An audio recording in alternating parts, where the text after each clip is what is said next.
Quando escolhemos comemorar um evento histórico ou homenagear uma personagem da história, essa escolha reflete o que somos hoje e o que queremos ser amanhã. O que aconteceu no 7 de setembro foi o Grito do Ipiranga. E a escolha do 7 de setembro como marco de independência do Brasil reflete uma visão sobre a história do Brasil e também um desejo por dar o protagonismo a Dom Pedro, que aqui nós chamaremos apenas de Pedro Bragança. Prepare-se, Pedro Bragança. Estamos no A Tarde da Noite, o Late Night da Bahia, e Matheus Buente quer invadir sua praia. É um prazer conversar com você. Valeu, Pedro, tamo junto. Agradeço pelos elogios aí. Eu sou muito fã, Fico feliz, meu irmão. Até pelo... Aqui é o primeiro programa que a gente tá fazendo, né, da Tarde da Noite, que eu vou começar. Que nome maravilhoso, Vida Longa, A Tarde da Noite, só pelo nome já é sucesso. Você mora em Salvador, né? Moro em Salvador. Sou nascido e criado na Cidade Baixa, e agora eu moro em Brotas para fugir do alagamento. Eu vi um vídeo seu bom sobre a Cidade Baixa até no YouTube, no seu canal, lá do início de sua carreira. Que era contando a história do bairro, do nome das CBX, ruas. cada uma do Rui Barbosa, Uruguai, Sim, Roma. bom demais. Quando você começou a perceber que tinha muita história na Cidade Baixa, né? Como é que entra o Matheus historiador aí do... Eu queria ser Indiana Jones, né? Eu queria arqueólogo. Fazer um bagulho, rodar o mundo, descobrir relíquias, etc. Mas aí o movimento estudantil chegou em minha vida. A gente foi se politizando. Você entrou quando na faculdade? Eu entrei na faculdade em 2006. Você fez escola pública? Não, eu fiz escola particular dentro do projeto social que dava a bolsa. Sim. Na escola particular, era o filho da professora. Sim. Porque eu vejo muito você falando de cotas. Falo muito de cotas. Por quê, então? Porque eu mesmo estudante de colégio particular, era engajado no movimento estudantil. E aí meu convívio, tanto na rua que eu morava, quanto a galera do movimento social, era todo mundo de escola pública. Então eu acho que esse contato gerou uma empatia muito grande, principalmente pelo rolê de que eu tava na escola particular, mas eu não era aceito. Sim.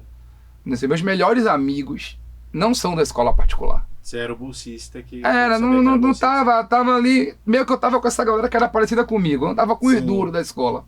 Então eu tenho ali uns 3, 4, 5 amigos da época de escola, mas eu devo ter uns 20 amigos da faculdade, por exemplo. Sim. Né? Então, até na comédia acabei me aproximando da galera também que não era playboy. Sim. Então eu, Jordan, João, Thiago Ban, é uma galera que não tem ninguém rico, né? Sim. Vamos ficar, mas não estamos ainda. E aí, acho que vem daí, né? Essa coisa, o momento estudantil, e você querer se engajar num curso mais ligado às humanidades, a esse debate social, essa construção política, e o curso de História falava muito isso, né? E aí então, você foi ser professor... Virei professor porque eu sou pobre, né, irmão? Descobri que para virar pesquisador, você tem que ter alguém lhe sustentando por uma época. Durante o mestrado. Até seu livro começar a vender. E aí... Muita gente não fala disso, né? Não. Fala que tem aquela bolsa ali, mas ninguém vive com o dinheiro da bolsa. Ninguém vive. Mas se você for pensar que, caso você consiga a bolsa do mestrado do doutorado, você vai ganhar no máximo R$6.000. Sim. Por um tempo limitado, sem FGTS, sem seguro-desemprego, sem nenhum garantia trabalhista. Sim. E eu tô com os R$6.000, é tipo assim, você é o cara... Tá no doutorado, isso, né? já tá muito bem encaminhado, com a pesquisa perfeita. O normal é a galera ganhar 1.500 e 2 contos. E quem vive com esse salário sabe que é uma vida muito regrada, né? Então, eu fui dar aula pra fazer a grana mesmo. Você não aguenta comprar livro gringo. Não aguenta sobre nada. Sobre um tema que você precisa. Mas eu não consigo, antes de dar aula, eu não conseguia tirar xerox dos meus textos. Eu tinha uma conta na barraquinha de xerox da faculdade que não zerava nunca. Sim. Eu nunca conseguia pagar a quantidade de dinheiro que eu tava devendo ao cara da xerox. Eu coloquei o nome dele, são dois, né? Júnior e Eusébio. Eles estão no agradecimento da minha monografia. Porque se eles não liberassem a quantidade de dinheiro que eu devia a eles da faculdade, eu não tinha nem formado. Porque eu não conseguia dar conta de tirar a cópia necessária dos livros. Piorou comprar o livro, né? Sim. Então era uma dureza assim bizarra, né? Terminar o curso era uma batalha financeira eterna. E aí surgiu a oportunidade de começar a estagiar na área de História. E esses estágios, essas aulas, o programa chamado Universidade para Todos. Tem até hoje, é sensacional. Lá da grada da UNEB, você que é estudante de licenciatura, você pode, inclusive, já passou metade do curso, pode E lá pedi esse estágio. Hã? Você fez UFBA ou Eu fiz o XAL. Você fez o XAL de História. Mas esse projeto, Universidade para Todos, é um projeto da UNEB. Sim. Que contrata todo mundo como estagiário para dar aula no cursinho pré-vestibular gratuito. Que rola dentro das escolas públicas. Então, qualquer estudante de ensino médio, de escola pública, pode se matricular de graça nesse cursinho pré-vestibular. E ele ocorre sempre nos turnos opostos. Quem estuda de manhã, escolhe tarde ou noite para fazer o cursinho. E aí vai, né? Quem estuda à noite pode ir de tarde, quem estuda de tarde pode ir de noite, para poder fazer o cursinho. E lá eu comecei a ganhar uma grana que eu fiz assim, não, pô, se eu virar um professor de verdade, não for mais estagiário, pô, minha vida vai dar uma melhorada. E foi aí que eu tomei o rumo mesmo de dar aula e desenvolver uma linguagem que era cursinho, né? O que você curtia era a história da Bahia? Sempre gostei muito da história da Bahia, porque é justamente o que não tá na escola, né? É o que a gente não aprende no ensino médio, né? E que é fascinante, assim. Eu tenho muito uma coisa da história das coisas que eu vi, sabe? Dos lugares. E eu acho isso, é exatamente isso. Que eu acho, você muda a experiência de você caminhar naquele lugar depois que você sabe a história. Uma coisa que sempre me pega para ir aqui do à tarde. Eu fazia um trabalho com os meus alunos, com jornal. Sim. Então eu levava os jornais da cidade, né? À tarde, Correio, Tribuna, pra galera ver a fonte histórica, ver como é que a notícia é construída. E às vezes sai uma notícia sai com uma manchete na tarde, diferente do Correio, diferente da Tribuna. E para eles analisarem que lá na frente, quando isso não for mais notícia, for história, você tem que saber, né? Por que um falou desse jeito, outro falou do outro. E um aluno me pegou muito que ele falou assim, vem cá, professor, esse Ernesto Simões Filho, é Simões Filho? Eu fiz, que Simões Filho? Ele, não, porque meu pai é de Simões Filho. E esse homem aqui, ó, Simões Filho, se ele tem um jornal, ele é rico. Então, ele é o mesmo Simões Filho da cidade. Eu fiz, meu filho, eu não sei, mas eu vou pesquisar para lhe contar. Então, aí depois eu voltei, ó, Simões Filho. Ele aqui tem, é Simões Filho. Ele, eu sabia. Ele ficou meio importante na Bahia, né? Ele ficou meio importante, então, porque criou o jornal. É esse tipo de coisa que, imagine que muitas vezes a galera não sabe. Então, você tem essa construção de que, velho, porra, para o meu nome, o nome da minha família virar o nome de uma cidade, eu tenho que fazer uma parada muito foda, uma parada muito grande, eu tenho que ficar muito reconhecido, ser muito influente, né? Ter muito dinheiro. Então, pô... Então, uma coisa de cota que a gente estava falando. Rola um projeto massa da UFBA hoje, não sei se você conhece, Salvador Escravista. Sim, das ruas, das estátuas. E que hoje você tem... Eu vejo ali grande parte dos pesquisadores, não todos, claro, mas grande parte ali é filho das cotas, como se diz. Sim. Gente, e talvez essa história do lado do papel dos locais cotidianos de Salvador na escravidão não seria contada sem as cotas. Você acha que é bem por aí? Óbvio que não. Porque o negro não estaria no lugar do historiador. Só não. Não. O que eu falei como hipótese... Não é uma hipótese, é uma realidade. É óbvio que não seria. A gente, até hoje, vai aparecer historiador para lhe dizer que Maria Filipa não existiu. Pois é. Ela não está no livro da pátria, ela não está no livro dos heróis da pátria. Maria Quitéria tá, Joana Angélica tá, Maria Filipa não tá. Por quê? Historiadores, inclusive, muito bons, muito progressistas em temas gerais. Mas não é progressismo. Mas o progressismo, ele é até a página... Eu gosto que o cara falou assim, ó. O progressismo é até a página 13. Depois da página 13, a conversa muda toda. Porque é muito legal você fazer uma campanha, você se engajar politicamente num progressismo que te atende. Teve a votação para descriminalização da maconha no STF. Eu vi uma galera vibrando. Todo mundo que vibrou era branco. Como se o problema tivesse resolvido. Porque no fundo tem toda uma ala aí que é a favor da liberação das drogas. Porque quer fumar maconha no ponto de ônibus. Porque quer fumar maconha na praia. A esquerda festiva. Quer o direito de estar andando no Santo Antônio além do Carmo com baseado atrás da orelha. É a estética da coisa. Sacou? Não... E no fundo a gente sabe que o debate não é descriminalização ou legalização. O debate é uma reforma policial. É uma reforma judiciária. É parar com o encarceramento da população periférica, dos pretos, das pretas, da periferia. Porque vai me dizer que se eu tô saindo da minha quebrada, ou voltando pra minha quebrada 2 horas da manhã, tem um beck no meu bolso, a viatura da Petro me para. Eu vou ter tempo de chegar pro policial da Petro e falar: ô irmão, mas esse beck só tem 5 gramas, eu sou usuário, eu vou embora. Não, saiu um Você imagina agora, esse diálogo? Eu estou tentando pegar os dados para fazer uma matéria aqui com os dados baianos, mas é um amigo meu, eu tenho formação de economista, e um amigo meu economista do Núcleo de Estudos Raciais do INSPER, lá em São Paulo, até a escola onde eu estudei, fizeram um estudo agora, o Daniel Duque e o Michael Francis. Esse estudo mostra que em situações nas quais brancos não foram considerados traficantes, 31 mil negros paulistas foram presos, condenados, enquadrados como traficantes. Isso num espaço de 7 a 8 anos. Fica até a crítica que a gente está aqui no grande veículo. Quando vai sair a notícia lá de um maluco que foi preso na batida policial de moto, era preto, etc., traficante é preso. Quando o maluco é descoberto com 39 quilos de cocaína no apartamento da Vitória, estudante de medicina. É porque quem vai processar o jornal. De fato. Sacou? Por que o negão pode sair creditado na manchete com foto, os caralho dizendo que ele é traficante, e o maluco da Vitória, que é o traficante mesmo, porque era ele que tava com quilos e quilos de droga ali no apartamento dele, é estudante de medicina. Sacou? Eu entendo toda a questão do editorial, dessa fita de não querer ser processado, etc. Mas, pô, não, você tem... uma notícia vende mais que a outra. Uma notícia tem mais impacto que a outra. Uma pessoa é mais aceita como traficante do que a outra. Também precisa entender que essa reserva de... O lance das cotas é muito importante, porque ele quebra um pouquinho essa reserva de mercado que estava só para a classe média ficar se reproduzindo.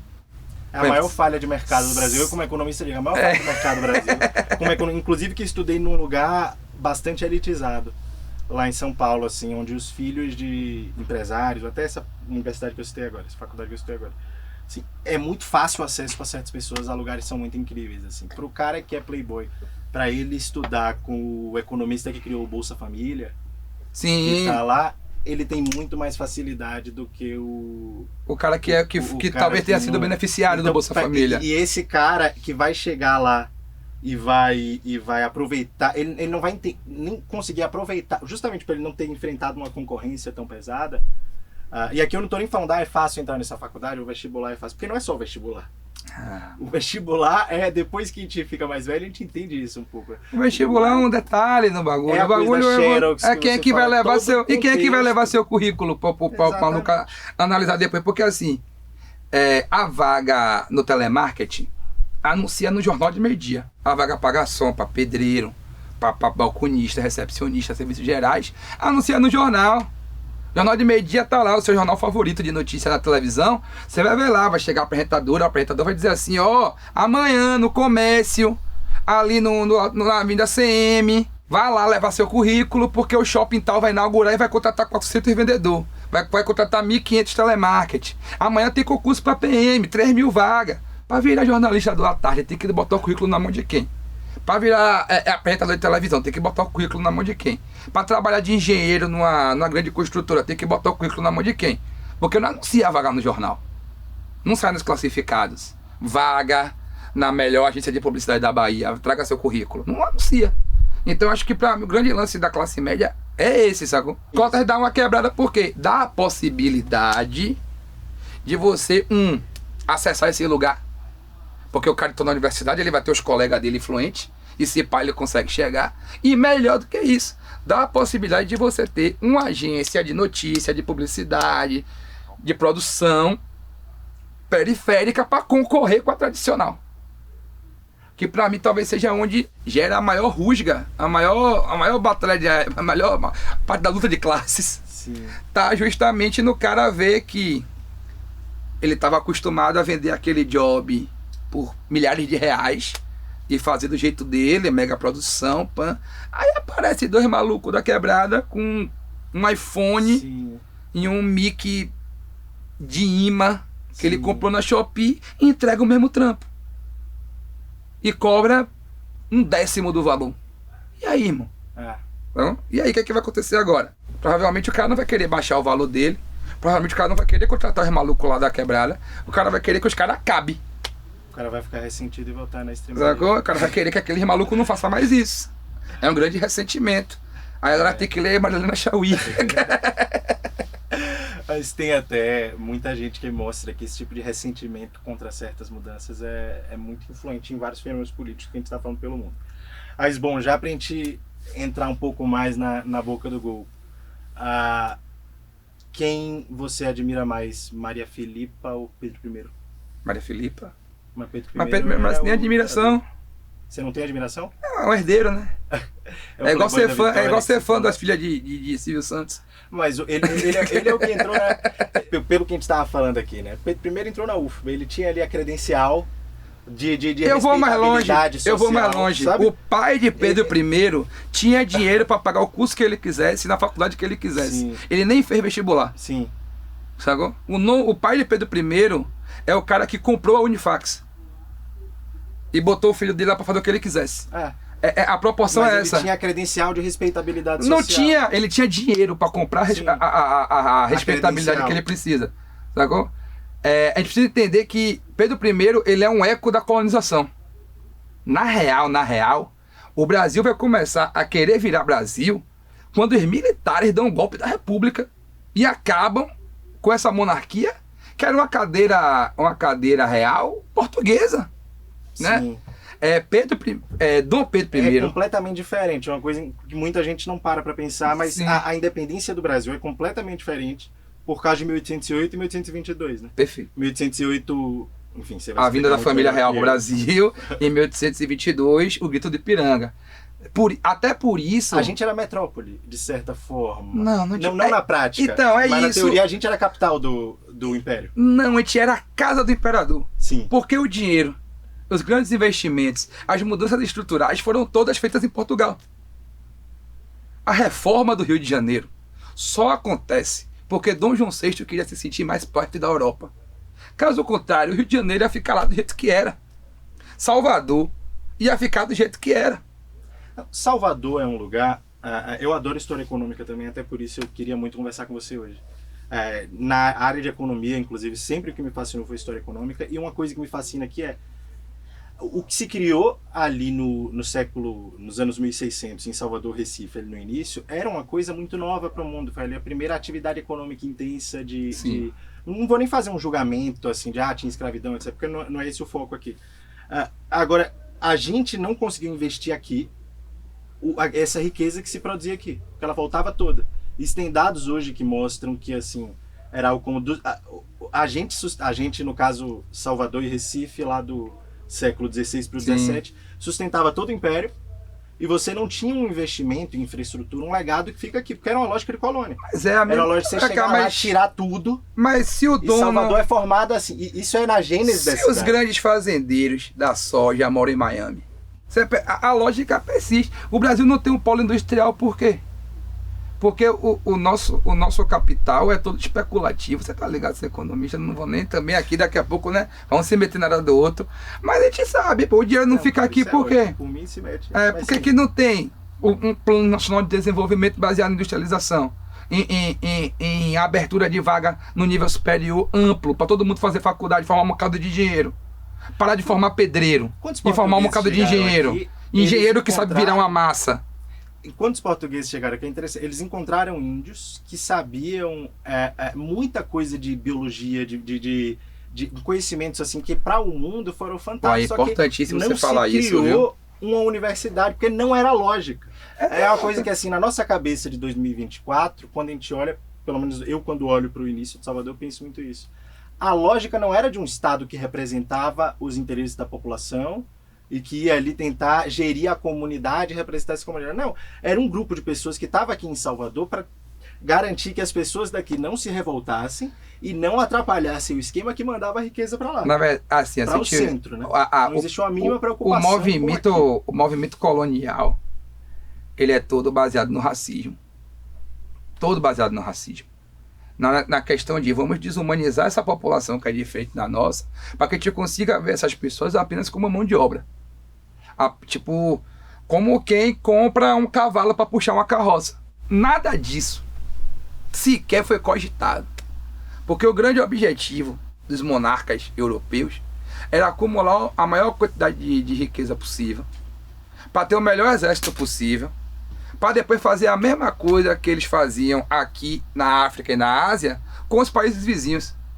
Eram os caras da cruzada que geriam. Portugal era o então, QG da galera das era cruzadas, a mesma coisa. E no final das...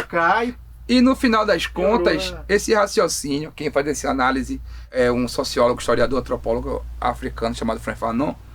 No final das contas, o que é que vai ser apresentado para a Europa mais próximo do colonialismo, mais próximo do que eles fizeram na América, na Ásia, na África? Vai ser o Holocausto nazista. Então, por que o Holocausto choca tanto a Europa? Porque pela primeira vez teve um país europeu fazendo com o europeu o que os europeus sempre fizeram com o resto do mundo. Que é trancar, matar, estuprar, trabalho forçado. Tudo isso em prol do benefício de uma galera só. Então, para Portugal não importava quantos índios morriam, quantos africanos morriam, desde que o açúcar chegasse lá para ser vendido. A borracha, o café e por aí vai.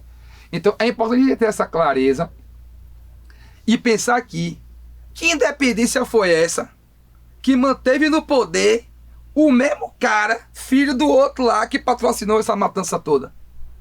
Então, o Brasil tem uma população negra gigantesca, se torna independente e não acaba a escravidão. Como é que pensava? Então... Como é que pensava, se você tenta se colocar no lugar? Porque a independência, o 2 de julho, para mim, o que tem mais de fascinante nele é a participação popular. Por que é que esse povo da Bahia foi para cima com tanta força, inclusive se arriscando, para criar uma nação que não seria deles? No caso, porque não era do povo, mas de tinha, fato. Mas tinha essa esperança. Tinha essa esperança. Tinha essa esperança. Tinha essa esperança de você estar construindo a possibilidade de algo diferente, né? Acho que esse é o primeiro passo. E segundo, que a Bahia em si já era uma região revoltosa. Sim. Né? Tem umas paradas de história que é muito legal, que são as cartas. Tem umas cartas que sobreviveram ao tempo, né? E que aí elas ficam, e principalmente porque nos jornais do século XVIII, XIX, já tinha imprensa escrita, né? Aí a gente acha uns bagulho que era que meio assim, muitos jornais tinham uma seção do leitor, assim. Sim. Então o cara mandava uma carta pro jornal, e o jornal publicava aquela carta inteira. Saía lá a opinião do cara. Então, a seção do leitor. Então, hoje, seu Diógenes Cavalcante escreveu para o jornal à tarde dizendo. E aí era uma página de aspa. Pouco ele. Sim. Não tinha comentário, não tinha opinião de ninguém, o jornalista não contextualizava nada, era só o Diógenes falando. Histórico isso. Então a gente acha vários registros desse. Por exemplo, tem cara de São Paulo reclamando que tá chegando muito escravo baiano em São Paulo. O Luiz e que o escravo baiano, ele é problemático. Ele briga mais que os outros, ele foge mais que os outros, então... Uma carta muito famosa do Luiz Gama ao Lúcio de Mendonça, que o Luiz Gama vai contando a vida dele, e o Luiz Gama acho que nasce em 1830 e pouquinho. Ele é do meados ali. Ele fala ali como ele foi para São Paulo e virou escravo doméstico, de certa forma, porque ele não tinha valor de mercado por ser baiano. Isso. Porque o preto baiano...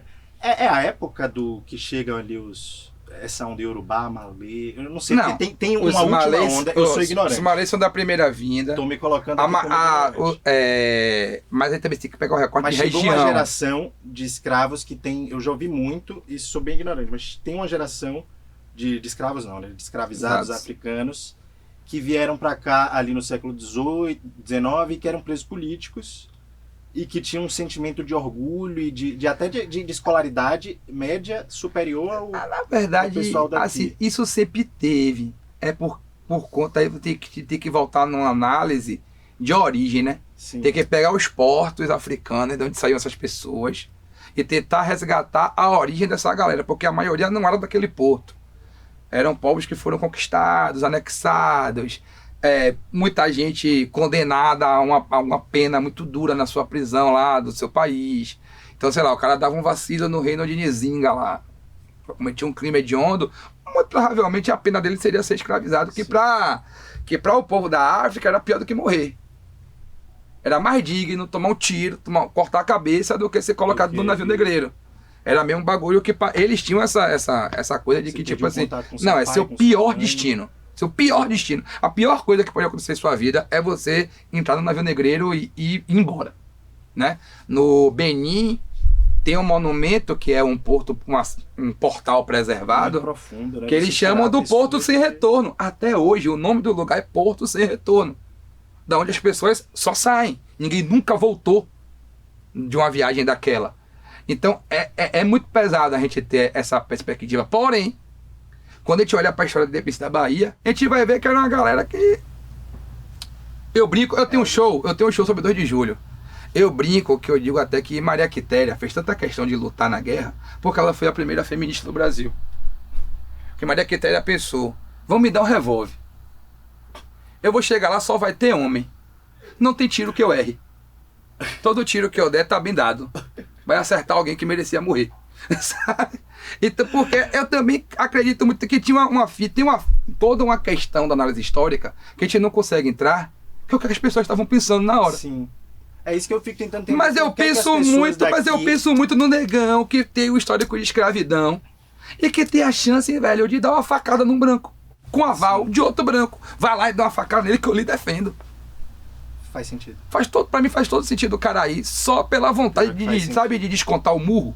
Sim. Eu apanhei carnaval, eu vou pra rua no outro dia pra bater em alguém. Violência não era muito incomum no cotidiano. Ah, não era. Era uma sociedade extremamente violenta, inclusive onde as decisões se justificavam através da violência. Você acha que não foi um orgulho de brasilidade ou qualquer Não, que nem tinha isso. Nem tinha isso. O que existia, pra mim, o que existia muito... Não tinha. Fala, é a vingança mesmo. Os caras queriam ir pra cima dos portugueses. Os institutos históricos geográficos do Brasil e o Brasil Nacional, eles são a criação de Dom Pedro II, se eu não me engano. Justamente porque ele começa a pensar que esse império precisa ter uma identidade. O quadro clássico do livro de história. Essa sua série lá na Metrópole. Que tá lá Dom Pedro I com a espada pra cima, né? É de Pedro Américo. Ele é pintado 66 anos depois. Justamente porque surge uma necessidade de, rapaz, a gente precisa edificar essa história. É de 88. A gente precisa criar esse sentimento porque por muitos anos, e o Brasil até hoje tem isso, né? O baiano se sentia baiano. Que Pernambuco mais fez foi tentar se separar com a Confederação do Equador. Tudo quanto era revolta de Pernambuco. Você pega os objetivos da revolta dos pernambucanos, me separar. Pernambuco tem que ser um país. Porque Pernambuco foi a capitania hereditária mais rica. Sempre foi um porto importantíssimo. Sempre foi uma potência econômica brasileira. Eu tava falando disso. O Pernambuco olhava pros outros e fazia assim, meu amigo, Salvador, se eu ficar só, eu tô suave. Salvador era oficialesca, né? Salvador era ainda a capital. A potência econômica do Nordeste sempre foi Pernambuco. A capital do dinheiro sempre foi Olinda. Sim. E depois Recife. Né? Isso aí não tem porquê. Aí é você brigar com a tabela de Excel. Sim, não. A galera não... Não, tu acha que você tá questionando, não. Salvador tinha um sentimento mais de capital, né? Mas Salvador era cosmopolita. Era mais Brasília, lá era mais São Paulo. Salvador era mais cosmopolita, na verdade. Era o porto mais importante, porque as pessoas chegavam através de Salvador. As comitivas europeias, e Portugal as visitas. Decide deixar o QG aqui, né? Vamos primeiro por ordem. 7 de setembro de 1822, Grito do Ipiranga. Isso. Estava lá falando. Foi como se ele fosse um playboy que brigou com o pai? Dando um ataque, né? Ele dá um ataque, porque ele não queria... Eu dei muita risada quando eu vi isso a primeira vez. Porque né? É um chilique, menino, a família tem uma casa em Guarajuba, o menino quer ficar lá com os amigos, com a namorada, e o pai fala, não, você vai voltar agora. Ele, não vou voltar não. Aí capota o carro na estrada do coco, porque tá fazendo merda. E aí... Você acha que o Dom Pedro queria ficar aqui para pegar a Marquesa de Santos ou que ele tinha um sentimento de brasilidade profundo? Não, eu acho que ele vislumbrou a real possibilidade dele se tornar rei. Ele vislumbrou, tipo, antes de meu pai morrer. Em vez de eu herdar o trono de meu pai, eu posso ser o rei do Brasil. E quando meu pai morrer, eu junto os dois. Ele era muito doido, né? O primeiro. Não era. É porque todo mundo foi. A gente é educado, a gente foi educado com as matérias da Super Interessante. Que era a fofoca Que era a fofoca histórica. E todo mundo se preocupava muito mais em dizer que Dom João era burro. Sim. Dom João não era burro, irmão. Dom João deu nó em Napoleão. Sim. Dom João não era um cara burro, era um cara estrategista. Ele não era bélico. Sim. Ele fugia do conflito, né? Mas era um cara muito articulado politicamente. Tanto que ele consegue dar um nó em Napoleão e vir para o Brasil escoltado pela Marinha Inglesa. Né? Então ele era um cara muito bem articulado politicamente, devia ser um excelente diplomata. Né? E Pedro I teve a sua adolescência registrada, coisa que não acontecia com os príncipes europeus. Então a besteira que ele fez antes de ter as responsabilidades de um monarca foram registradas. Então ele tem registro de que ele dormia em brega, de que ele se embriagava, de que ele tinha várias amantes. Ele parecia o Marcos Pasquim. Sabe que na verdade ele estava em Kubanacan. Pra quem teve uma série da Globo, Quinto dos Infernos, que foi logo antes de Kubanacan, que era o Marcos Pasquim sem camisa, sendo interpretando Dom Pedro I. Pegando todo mundo. Exato. Então, ele se criou esse imaginário desse monarca cafajeste, o que pra época era excelente, porque era uma reafirmação de masculinidade. Então, um homem que tinha muitas parceiras, um homem que conseguia transar muito, era um cara viril, portanto, tinha condições de dar segurança para a nação. Mas, no final das contas, para mim, o que Dom Pedro faz é um cálculo político. O pai dele já era idoso, tinha voltado para Portugal, tinha assumido o trono lá, garantido a continuação da monarquia. E se ele se torna o rei do Brasil, ele era rei, podendo ser rei do outro país. Então, era uma independência que, no final das contas, fazia sentido para a manutenção da colônia, porque ele juntava as duas cadeiras. Era um projeto pessoal. Acredito que sim, talvez até familiar. Porque, no fundo, Dom João VI não se opõe tanto à independência do Brasil, porque quando ele vê, também não insiste, ele não manda a quantidade de tropas que poderia ter mandado, e faz um grande acordo, né? O Brasil paga uma multa gigantesca para Portugal. Que ele recebeu no Ipiranga? Qual o quê? Qual foi a cartinha que ele recebeu no Ipiranga? O que rolou ali exatamente? O que rola ali é um ultimato de Dom João VI. Dom João VI.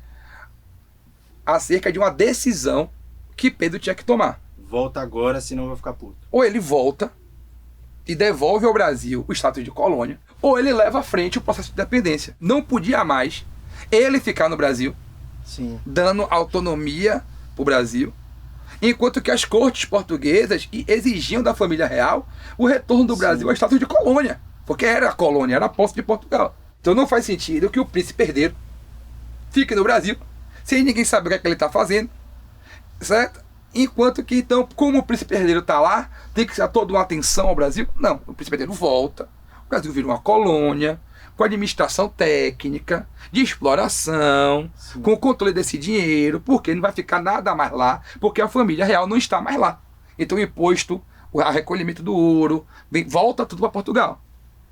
Ou isso, ou Pedro I toma uma atitude e se torna independente mesmo e acabou. Porque depois, quando ele virasse rei de Portugal, ele resolvia. Vem cá, o cara tava falando, não, brigue comigo, porque você vai tornar o Brasil independente, então você vai declarar guerra a quem? Como eu falei que Dom João VI era um excelente diplomata. Ele tinha um cálculo político muito bom. Filho, isso está escrito em carta? Não, com clareza não, né? Mas é uma interpretação. Porque ao mesmo tempo, em momento algum, Dom João VI questiona que o seu herdeiro é Pedro I. Tanto que quando Dom João morre, ele volta. É meio doido, né? Porque ele volta e ele é Pedro V. Em Portugal ele é Pedro V, né? E tem toda aquela questão que ele larga Dom Pedro II aqui, é criança, não sei o quê, mas ele volta correndo para assumir o trono de Portugal. Porque o grande lance dos Orleans e Bragança era garantir duas cadeiras. A gente tem que lembrar que Dom João VI ele volta para Portugal, porque quando ele veio fugido de Napoleão, as cortes portuguesas ficaram lá e começou uma revolução para acabar com a monarquia, para derrubar a monarquia. Mesma coisa que a Revolução Francesa. Os ideais iluministas estavam pelo mundo. Já tinha tido a revolta da Revolução do Haiti, já tinha tido a independência dos Estados Unidos, já tinha tido a Revolução Francesa. Todos esses projetos com a função de quê? Derrubar a monarquia. Então existia uma possibilidade real de Portugal ter uma sua revolução e de que, caso os revolucionários fossem vencedores, a família real portuguesa seria extinta. Então Dom João volta, estabiliza, como eu falei, ótimo político, estabiliza a situação. Mas ao mesmo tempo, tudo leva a crer que ele pensava que eu não posso abrir mão do Brasil, porque se eu tomar o golpe aqui, o Brasil é uma monarquia. O Brasil é um império. E minha família está garantida no Brasil. Minha família continua sendo uma família real. Era um problema particular ali. Porque você falou mesmo dos Estados Unidos. Era um problema familiar. 4 de julho, o 4 de julho é a declaração daquele preâmbulo lá da Constituição. Não vou nem entrar nesse mérito, mas é uma coisa de uma comunidade. Dizendo, olha, nós existimos, nós estamos aqui para isso, e você... e quando a gente observa outros processos de independência, a gente tem muito esse caráter de uma comunidade se rebelando. É o começo da expulsão, né? E aqui é um pai com um filho. Exato. É uma coisa que não existe em lugar nenhum do mundo. Por isso que eu digo que que o 7 de setembro, ele é uma data inventada, né? Ela de significado em si, ela é esvaziada. Você olha e você pensa assim, tá, Mas e aí? Porque depois daquilo foi quase um ano de batalha até Portugal reconhecer que, não, de fato, eu não tenho mais controle sobre o Brasil. É arbitrário, né? O marco de independência. É escolhido pela família Orleans de Bragança. Eu lembro que naquelas polêmicas, quando estava tendo muita derrubada de estátua, eu lembro que tem um historiador chamado Tiago Krause. Eu sou doido pra derrubar ali Tomé de Souza, que tá ali em frente ao elevador Lacerda, se alguém quiser, viu?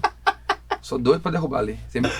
Se alguém tiver uma 4x4 forte aí, 50 metros de corda, me chama aí que eu vou. Mas o Tiago falava uma coisa muito interessante, a história se faz todo dia, né? A gente está sempre reinterpretando a história. Não tem essa coisa, você quer reescrever a história. Então, hoje em dia já é perigoso falar isso, porque hoje em dia existe um bagulho chamado Brasil Paralelo. Sim. Que tá literalmente reescrevendo a história e reescrevendo da pior maneira possível. Da mesma forma que escrevia lá atrás, inclusive. Nem isso, é pior. É pior, porque não tem escrúpulo no bagulho, né? É mesmo só um projeto político para justificar, enfim, atrocidade. Mas é uma visão, beleza, de fato, é uma historiografia mal porque feita. assim, não é historiografia. O lance todo é o seguinte, eu acho que as humanidades, elas sofrem de uma questão que é porque a gente não é educado para diferenciar interpretação de opinião. Sim. Né? Então é assim, minha opinião não deve entrar no meu texto histórico. O que entra no meu texto histórico é minha interpretação. E a minha interpretação, ela vem de alguma coisa. E essa minha interpretação, ela reside do método científico, da análise de fonte. O tempo inteiro, você vai ver o historiador cobrando do outro a fonte. Você tirou isso da onde? E existem fontes que devem ser questionadas e outras não. E por aí vai. Então, se eu falar a você, isso aqui eu estou falando que a independência do Brasil tem que ser 7 de setembro por conta dos documentos oficiais da época. Quem validou os documentos oficiais da época? Dom Pedro. Você acha que Dom Pedro ia dizer, não, eu não sou herói? Então é necessário que a gente busque uma outra fonte para confrontar com essa. Porque, interpretando, existe um viés ali direcional. Então, tinha alguém reclamando disso? Não existe um dado objetivo de que a independência foi no dia 7 de setembro. Não existe esse dado objetivo. Sim, o que mas existe foi o grito do Ipiranga. Em outros contextos históricos, né? Sim. Porque, por exemplo, essa coisa da data, do marco, do feriado, isso é convenção. Sim. Porque em história nada acontece de um dia para o outro.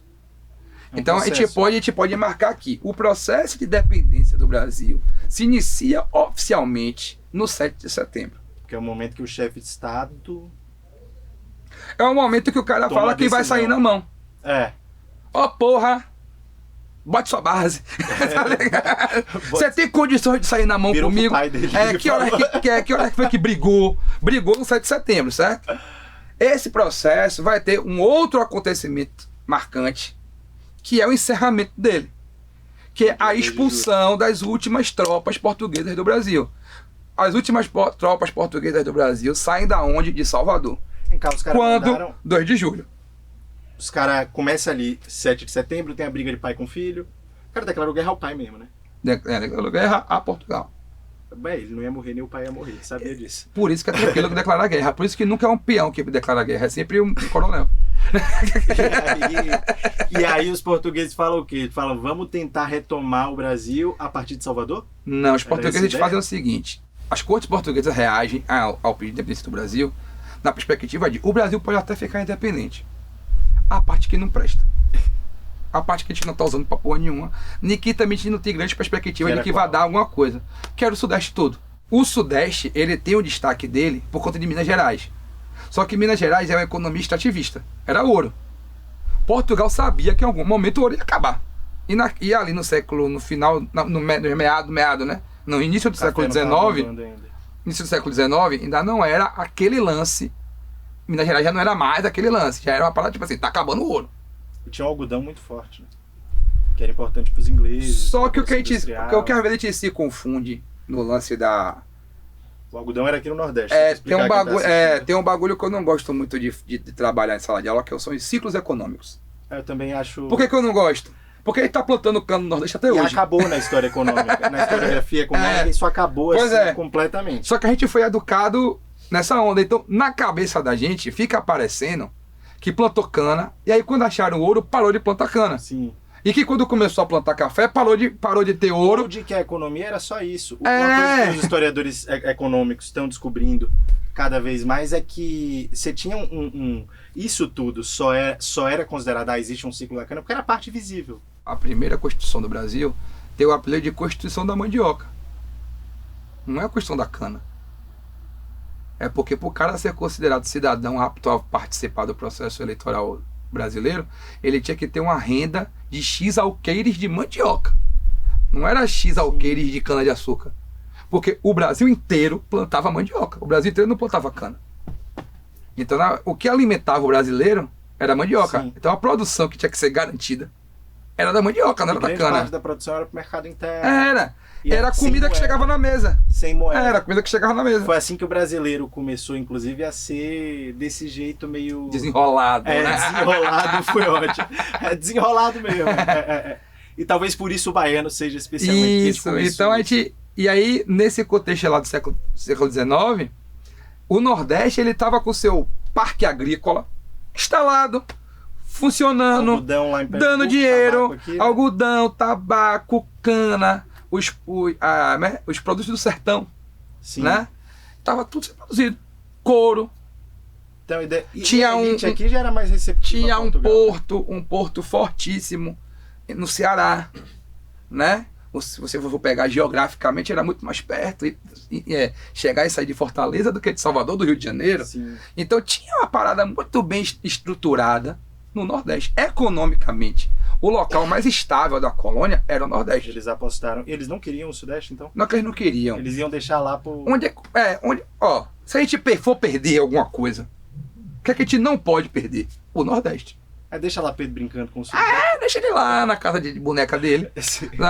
Mas o game, o essencial, o sério, essencial onde é que a grana tá vindo forte? A grana sempre veio forte do Nordeste.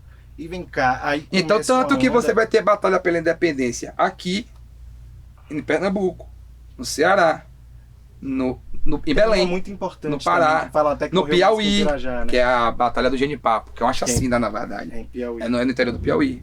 Então você vai ter diversas regiões do Nordeste. Isso tudo depois de setembro. Tudo é depois de setembro. Até o 2 de O 7 de setembro é o primeiro passo, né? Você tem antes todo um contexto político acontecendo, sem anúncio de guerra, sem conflito. O 7 de setembro é onde começa o conflito. E ao iniciar o conflito, a decisão de Portugal não adianta, a gente não vamos gastar dinheiro, tropa, para tomar de volta o Rio de Janeiro. Vamos partir da Bahia. Rio de Janeiro era um porto na época. Politicamente. A Bahia era o QG deles. Salvador ainda tinha toda a questão de ter sido a primeira colônia, a primeira cidade importante da colônia, a primeira capital do Brasil. A elite política de Salvador era mais brother dos portugueses do que... Não. O Nordeste tinha esse lance também que era o seguinte: a galera achava que a qualquer momento o Nordeste ia se separar. Porque pegar as revoltas coloniais, a grande maioria delas é no Nordeste. De fato. Né? Você pega desde na época o Pará era Nordeste, né? Então, sim, desde fora em Confidência Mineira. De Belém até Salvador, onde se concentra quase todas as revoltas coloniais é no Nordeste. Principalmente Bahia e Pernambuco. Mas Pernambuco é porradeiro demais. E era justamente onde tava mais dinheiro, onde tinha mais dinheiro, mais documento importante, mais reserva de ouro, estava guardado. Sim. Então era muito importante não perder o Nordeste. E aí os portugueses se concentram aqui. E é por isso que o povo nordestino vai ter que lutar, tá ligado? Quando é que eles chegam aqui? Isso aqui é o que? Outubro? Novembro? Não. Quando começa a briga, Portugal já tá assim, trocando os governadores. Já tá mandando gente pra cá. A coisa lá do Madeira, né? Do Madeira de Melo, por exemplo. Que você faz a piada lá do de fato, é um nome bem... Anti-Bahia. Sim. Um cara chamado Madeira é complicado. Lá ele. Mas bom, a troca do governador é um pouco antes, né? Na verdade, Cachoeira... Não tem uma coisa de Cachoeira declarar independência ainda antes? Em 25 de junho. 25 de junho. Inclusive, Cachoeira é a capital da Bahia nesse exato momento. Não, foi só ontem. Foi só ontem? Foi só um dia. Igual a GQ, fica um dia só. Burrão aí. Aprendeu. Mas o Cachoeira tem essa importância, né? Que ainda antes em Cachoeira você já tinha uma revolta. Cachoeira, como os portugueses têm como foco Salvador, né? A galera que era contra o domínio português vai fazer de Cachoeira o seu QG. Na época, Cachoeira seria o equivalente a Feira de Santana hoje. A grande potência econômica da Bahia estava no Recôncavo. E a principal cidade do Recôncavo na época era Cachoeira. Então ali vão se concentrar, principalmente alguns fazendeiros, né? Que eram a favor da independência, eram pró-Dom Pedro. Já tinham ali seus acordos comerciais firmados para que, assim que o Brasil se tornar independente, né? Sim. A quebra do pacto colonial, a abertura, vamos abrir os portos, vamos negociar com todo mundo. Então eles tinham uma perspectiva muito grande de ganhar mais dinheiro. E esses fazendeiros se concentravam no Recôncavo. Então eles vão fazer de Cachoeira esse local para receber as tropas. E Cachoeira organiza a resistência, e é de Cachoeira que parte o Exército Libertador, né? Que sempre foi um lugar para retomar Salvador. Com espaço de... Salvador sempre foi um lugar da oficialidade. Isso. De certa forma. E Cachoeira é igualmente antiga na ocupação, né? Sim. E ali o Recôncavo e tal sempre foi um espaço da informalidade, na não oficialidade, talvez até da brasilidade mais legítima. Pode-se dizer que assim. sim, pode-se dizer que sim. É que Salvador também era muito... De algo que foge ao controle muito, português. Né? Salvador era muito maluca também. Salvador sempre teve uma dinâmica, tipo... Os viajantes iam pra cá e saíam daqui falando, meu velho, nunca vi aquilo. Os soldados portugueses vieram pra cá e escrevem que, olha, é muito difícil prever o que o exército baiano vai fazer, porque eles lutam de uma forma que ninguém luta. É uma mistura retada. Os caras pedem, eu preciso de um cara experiente na arrebatada da África. Pra vir pra cá, porque os caras fazem bagulho aqui que nós não viu, não. Então já tinha essa confusão toda de troca de governador e tal. Já tinha ali uma expectativa de briga Isso, antes. e as cortes portuguesas já se preparavam para esse processo. 2 meses depois vai lá, tem a briga do playboy que queria ficar em Guarajuba. Isso, aí em setembro já tem essa fita. Não, isso, é 1822. E aí o Portugal manda os mercenários para cá, para Salvador, né? Não, mercenário não, era o exército português. Mercenário era exército português, os caras que lutaram contra Napoleão. Quem não tinha era o Brasil. Isso.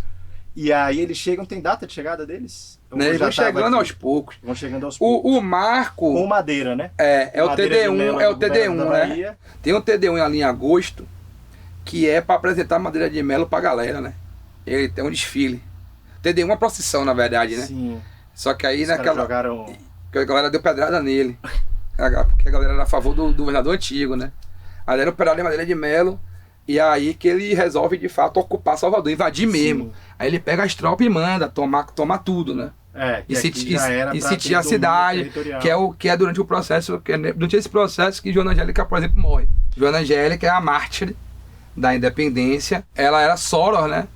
Do convento da Lapa, que é na Avenida Joana Angélica. Hoje, se você quiser visitar, você pode visitar. É o convento da Lapa, ele fica na Avenida Joana Angélica, ali onde tem a feira, no centro da cidade, no finalzinho onde tem o OAB. É aquela rua ali que tem o OAB numa ponta e o Código Central na outra. Aquela rua chama Avenida Joana Angélica. Porque é a exata extensão do convento. Sim. Né? E aí os portugueses quiseram invadir porque eles chegaram lá dizendo que tinha armas e soldados brasileiros escondidos no convento. Joana Angélica vai pra porta e fala que não. Tem até uma frase que ela fala que ficou registrada, né? Não vou me render aos seus desígnios, portanto só passarão por cima do meu cadáver. E passaram. E aí os caras passaram porque mataram a freira. Matar a freira dá azar.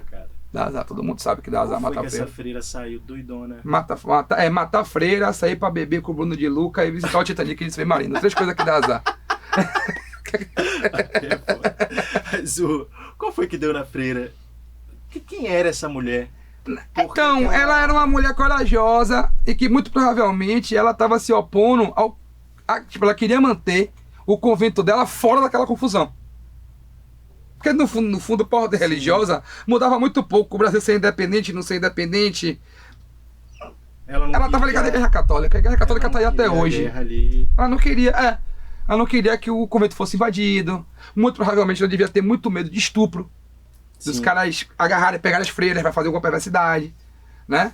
Então ela se coloca ali, porque ela é Sora, pra quem não sabe, é a freira com armadura de ouro. É a freira retada. Você chamaria de heroína? É a mais alta patente, não, é a patente mesmo, depois que eu não sei. Não, eu tô falando patente informal mesmo. Não, ela é uma heroína, ela é uma heroína. Ela é uma heroína, uma pessoa que tem a coragem que ela teve de se colocar à frente de homens armados, sozinha, sem nada, pra dizer aos caras, ninguém vai entrar porque eu não quero. Essa mulher é muito corajosa. Ela, no mínimo, eu queria assistir um TED Talk dela. Do que o grito do Ipiranga. Ah, muito mais. É isso que eu tô falando. Mais o grito de Joana Angélica. Exatamente. Exatamente isso. Por isso que eu acho que a gente tem que reivindicar o 2 de julho. O Brasil. É. Porque uma mulher retada. Aí você vai ter Maria Quitéria na mesma linha. Ela é brasileira que nem eu, eu me identifico. Maria Filipa, João das Botas, Tambor Soledade. A gente vai achar diversas pessoas aí. Eu não conheço João das Botas, então. João das Botas era um pescador da Itaparica que lutou na Batalha de Itaparica, né? Que com três saveiros ficou dando nó na Marinha Portuguesa por 3 dias até o reforço da Marinha Inglesa chegar. 3 saveiros contra navios de guerra, naus e caravelas. O pessoal de Itaparica foi... Mas Itaparica é... Ah, bom, vamos por partes. Sensacional. O pessoal chega aqui, se instala um pouco mais com os exércitos e meio que vira um QG, né? Isso, Salvador é o QG. Era necessário que eles fizessem a manutenção da Estrada das Boiadas, que hoje é a linha 8 do bairro da Liberdade, porque era por onde Salvador era abastecida por terra. Tanto que se você pegar uma parte de Salvador hoje, você tem a Liberdade, depois você tem o que? O Retiro, a Fazenda Grande, a Capelinha de São Caetano. Então eram regiões de fazenda que abasteciam a cidade. E o resto do abastecimento via por terra, do Recôncavo. O que é que tem entre Salvador e o Recôncavo? A ilha. Então para você vir do Recôncavo de navio, você tem que passar pela Itaparica. Se você controla Salvador e controla o Forte São Marcelo, você só pode ser atacado pela ilha.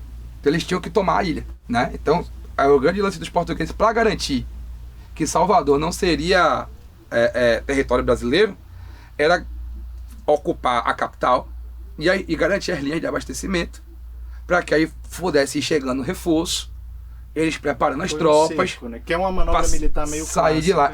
E aí a estratégia do general Labatut, que já é um mercenário. Já era um mercenário que lutou com Napoleão, que tinha lutado, que expulsou os portugueses de Pernambuco também. Depois de ir no seu show, eu fui com uns amigos paulistas ali na igreja da Ordem Terceira de São Francisco, turistagem básica, quando vem um amigo de fora. E, salvo engano, o Labatut tá ali, não? Tem o túmulo do Labatut, tá lá. O Labatut ali, bem com destaque, isso. Inclusive. Ele virou herói aqui, virou herói. Virou brasileiro, né? Mas que aqui ele vivia com o status de herói, né? Mas era muito melhor ficar aqui do que, tipo, voltar pra França e virar... Ele era importante pra comunidade. E virar peão, sacou? Ele era importante pra comunidade, porque ele realmente contribuiu. E recebeu essa moral, né? Sim. Recebeu esse status. Então ele é um brasileiro... Tem outros generais que não tiveram o mesmo destaque que ele, que são super importantes. Por exemplo, o Barros Falcão. Barros Falcão é o cara que lidera o exército brasileiro na Batalha de Pirajá. A Batalha de Pirajá, ela vai ser... O Labatut ficou em Cachoeira. É que fechou o cerco na Batalha de Pirajá. Facilitou o cerco. Isso. Porque quando os brasileiros derrotam os portugueses em Pirajá, a gente conquista justamente o Estado das Boiadas. E aí para de mandar alimento para Portugal por terra. Aí Portugal vai focar na Itaparica. E na Itaparica, ele vai ter João das Botas, vai ter Maria Filipa. Então vamos agora um por um dessas grandes histórias do Júlio até encerrar aqui. Qual a primeira grande figura ali que ganha destaque no segundo momento? No segundo momento, eu acho que é Maria Filipa. Maria Filipa. Maria Filipa que... A trindade das heroínas, né? Que tem Maria Filipa é uma delas. Maria Quitéria. Maria Quitéria e Maria Filipa. Maria Quitéria vai lutar na Batalha de Pirajá, né? Ela lidera um dos batalhões brasileiros, né? O batalhão dos Periquitos do Pé Preto. São liderados por Maria Filipa ou por Maria Quitéria na Batalha de Pirajá. A Batalha de Pirajá também vai ter o batalhão da Pedra Branca, que eram de indígenas. Vamos Maria Filipa primeiro. Maria Filipa era uma marisqueira, né? Marisqueira, escravizada liberta da ilha. Morava na atual Praia do Convento, lá em Itaparica. Ele existiu ou não existiu? Quem? Maria Filipa. Existiu. Quais são os primeiros relatos sobre ela? Tanto da oralidade da ilha, sim, né? Quanto registros dessa oralidade.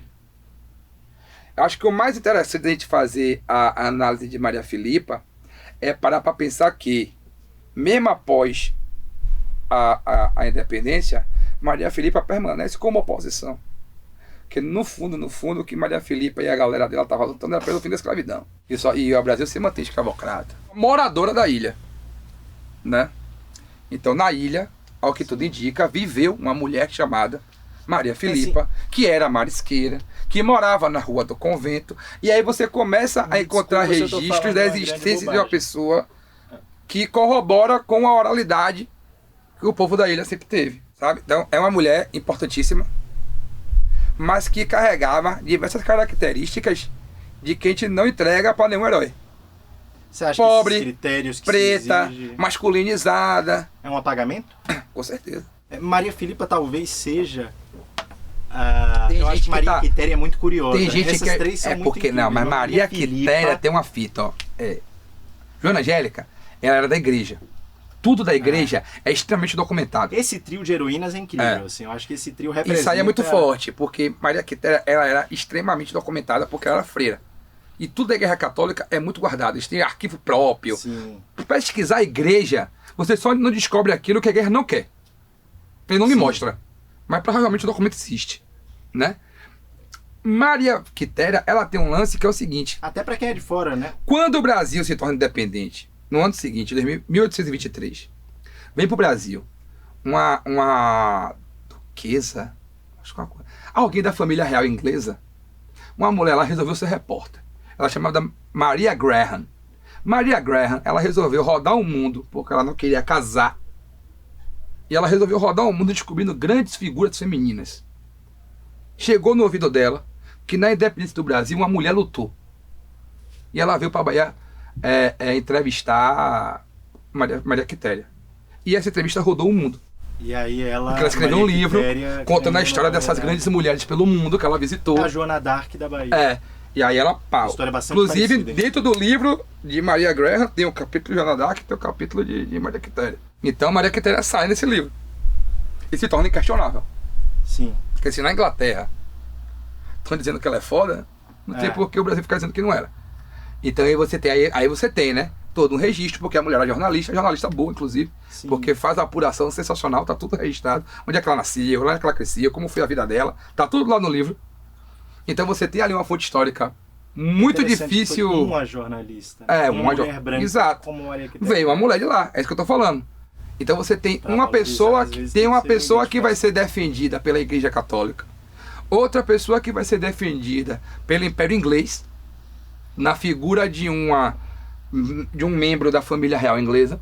E Maria Filipa foi defendida pela oralidade. E Maria Filipa só é defendida pelo povo de Itaparica. Sim. O povo de Itaparica sempre vai reconhecer o valor histórico dela e a presença dela para aquela comunidade. Precisou um nativo da ilha se dedicar fortemente, academicamente, a esse processo de pesquisa. Fica até aí a sugestão de vocês convidarem Felipe. Eu passo o contato para vocês depois, para trocar essa ideia com ele, porque ele, se eu gosto de 2 de julho, toda vez que eu converso com o Felipe, eu aprendo uma coisa nova. Não, com certeza eu quero. Ele é maravilhoso. Eu quero conversar com ele. Maria Filipa talvez seja um símbolo exatamente do que a gente está falando aí. Eu já falei várias vezes de Brasil, de nascimento de Brasil e tal. E Maria Filipa é um pouco isso, né? Assim, é povo. É povo. Por isso que está apagado. A né? agência do povo, você acha que Nós é não apagada temos, na nós não história temos esse. Nós temos uma dificuldade muito grande, né? de dar o protagonismo. A pessoas comuns, pessoas ordinárias, pessoas que te vê na rua e acham parecido com a gente. Na verdade, a gente tem uma O elite 2 de que só julho, se enquanto reconhece, né? marco de independência, ele é também uma visão de Brasil, né? Com Ele é certeza. uma visão de Brasil. De Mas que nós é- não mas somos assim, os Orleans e Bragança. Se a gente for pensar, existem 2 grandes momentos no processo de independência, certo? O início dele e o final. Porque, tipo, sei lá, o Brasil não meteu uma... com os Estados Unidos, né? Que no meio da batalha pela independência, mete uma Constituição. Daí você tem os pais fundadores, não sei o quê. Sim. A gente não aconteceu isso aqui, né? Não tem que nem no Haiti, que tem uma noite que os negão saem e matam todos os brancos. Quem não matou, amarrou do navio e empurrou o navio do porto. Então a gente não tem esses acontecimentos É um medo aqui. imenso que se tinha. Inclusive aqui. Imagino que essa história Então, da Maria Filipa. e aí quando a gente vai para outras independências, normalmente o marco escolhido para dizer assim, ó, aqui começou a nossa independência, é o acordo. É o dia que o colonizador vai embora. Normalmente é assim. Os países africanos no século XX, os países asiáticos, né? No século XX, os nossos vizinhos aqui da América Latina, em geral, né? Por que o campeonato de time chama Libertadores da América? Sim. Porque é uma homenagem às pessoas que lutaram para expulsar. Inclusive, General Labatu é um libertador da América. Ele tá lá no hall de Libertadores da América, é General Labatu. Apesar de ser europeu, mas ele tá lá junto com o San Martín, com o Simão Bolívar, né? Então a gente tem essa construção. Tem alguma mulher? Não tem. Não tem Libertadores da América, só tem Libertadores. É engraçado isso. É engraçado não, é curioso. É verdade. Notável. E aí a gente... Então, os países vizinhos, em geral, o dia de independência é o dia da expulsão. O dia da expulsão, né? Como o Brasil não teve nenhum grande fato durante o processo, né? Algo assim que fuja da curva, que possa dizer, não, pô, isso aqui é muito foda, isso aqui a independência tá aqui, né? Não teve. Então a gente tem ali o Grito de Ipiranga, que é o início do processo. A gente tem a expulsão dos portugueses de Salvador, tipo assim, o último reduto, o último lugar onde ainda tinha português, onde deu mais trabalho de botar pra fora, foi de Salvador. 2 de julho é a marca de saída, né? E 2 de julho é o dia que o navio zarpa. Sim. Madeira de Melo, os caras que não morreram na rebatalha, todo mundo entra ali no comércio de um navio e vai embora, voltando para Portugal. Pro Campo Grande e a galera faz a festa. Sim. Né? Então, o 2 de julho é o marco do Brasil, tipo assim, ó, não existe mais resistência portuguesa no Brasil. Todos os portugueses que ficaram aqui são a favor da independência ou estão calados. Esse exército que conseguiu isso era um exército popular? Era um exército popular. Era o exército de Marias Filipas. Era um exército que tinha gente parecida com todo mundo, né? Então, um exército que tinha batalhão liderado por uma mulher, Maria Quitéria, que só tinha negão capoeirista.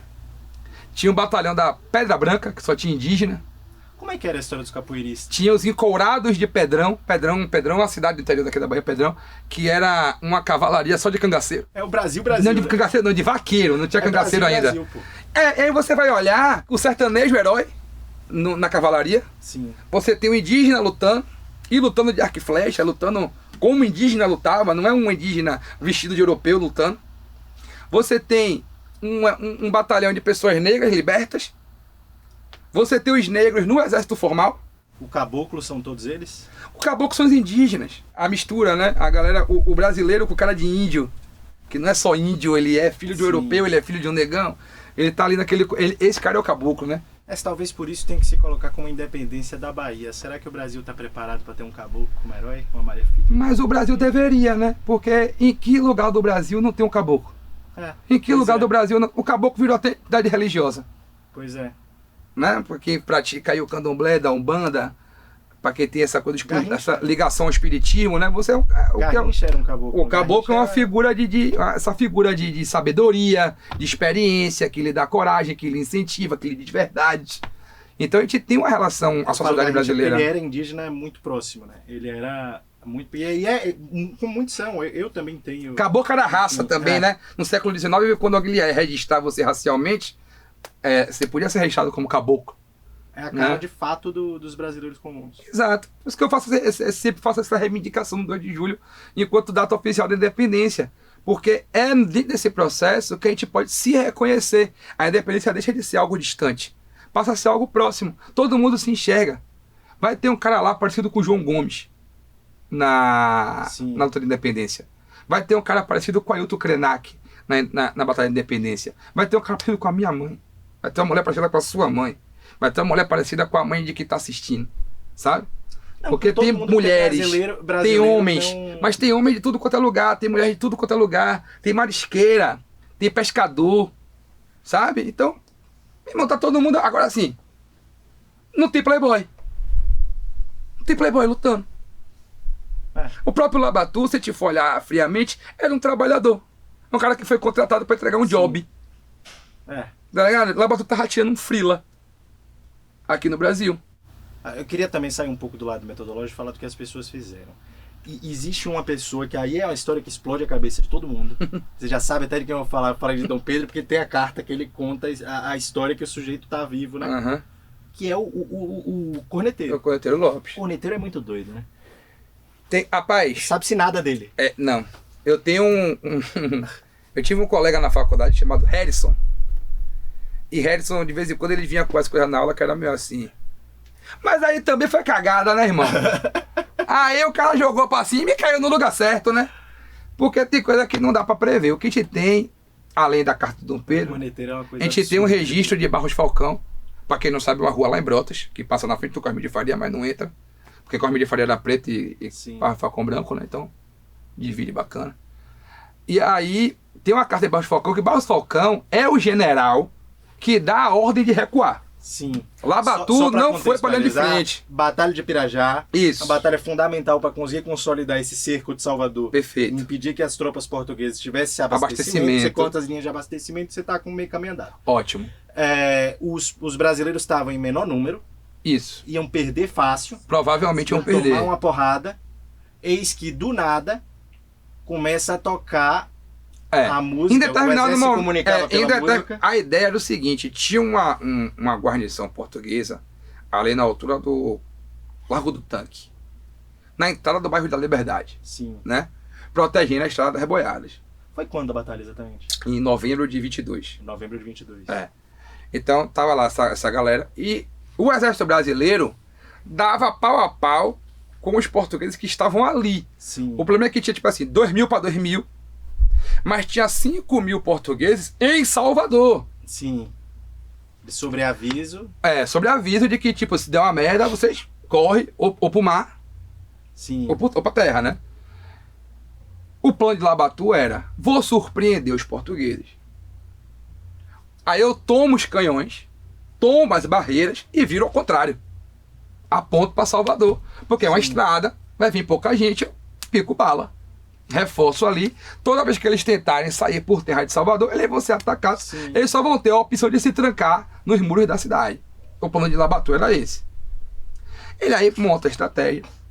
Só que em algum momento a comunicação falha e ele perde o elemento de surpresa. Então os portugueses começaram a lutar, resistindo e esperando os reforços. E aí quando que vai chegar pra quando o batedor vem avisar... Essa era a luta de quê? Luta... Os brasileiros estavam de flecha, capoeira. Aí tinha de tudo. O exército brasileiro, como os próprios soldados portugueses diziam... lança... Pólvora, né? Isso, era aquele mosquete, né? Aquele um tiro, depois minutos para recarregar. E aí, em algum momento, as tropas se aproximam demais, não tem como mais dar tiro, aí a espada, murro, e uma violência terrível ali, digno de filme de Hollywood, né? Ali do Mel Gibson lá. Enfim, aí os caras estão lá, nesse contexto, a batalha tá rolando. Aí alguém chega para Barros Falcão, né? E diz a Barros Falcão que os reforços portugueses estão saindo de Salvador. Então era uma questão de algumas horas para esse reforço chegar. E quando esse reforço chegasse, aí, meu amigo, já era. Porque estava uma batalha equilibrada porque eram números de tropas equilibrados. Mas se o cara dobra a tropa dele, você não tem mais o que fazer, né? O que a galera conta é que, obviamente, né, as ordens e campo de batalha são dadas pelos músicos. Sim. Eram cornetas e tambores. O cara que estava perto de Barros Falcão, com uma corneta, para repassar a ordem pro campo de batalha. Então o cara toca a corneta, outro toca a corneta, outro toca um tambor, outro toca outro tambor. Sim. E pelo que está sendo tocado, o soldado sabe o que ele tem que fazer no campo de batalha. Barros Falcão dá a ordem de recuada. Vamos voltar para Cachoeira. O ataque surpresa deu merda. A gente precisa de reforço. Vamos voltar para Cachoeira. Vamos descer tudo, lá para a praia do subúrbio de novo.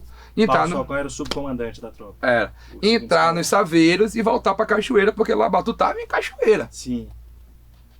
E aí, meu amigo, o que Barros Falcão escreve é que houve um ato de desobediência. Que Dom Pedro também vai contar. Que chegou até ele que...